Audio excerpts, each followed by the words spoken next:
Un riepilogo, quello che è stato presentato questa mattina a Palazzo Grassi a Chioggia, dove i rappresentanti di tutte le ULSS della Regione Veneto hanno raccontato un excursus del loro operato in tema turismo sociale ed inclusivo nel Veneto, un progetto che inizialmente riguardava solo la ULSS Tre Serenissima, ma che ha finito col comprendere tutte le realtà sociosanitarie del territorio.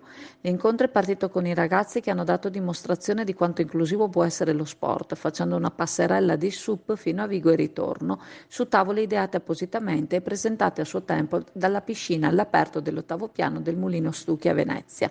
Ma ogni ULSS ha presentato il proprio progetto di turismo inclusivo, sia solo estivo che invernale o adatto a qualsiasi stagione.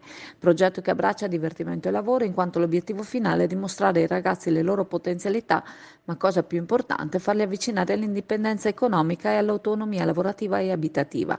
E sono stati numerosi i ragazzi fragili ad essersi collocati anche lavorativamente parlando nel territorio.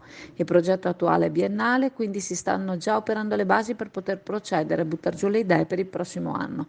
Presenti rappresentanti di tutte le ULSS del territorio della Regione Veneto, tra cui anche il direttore generale Edgardo Contato della ULSS Tre Serenissima.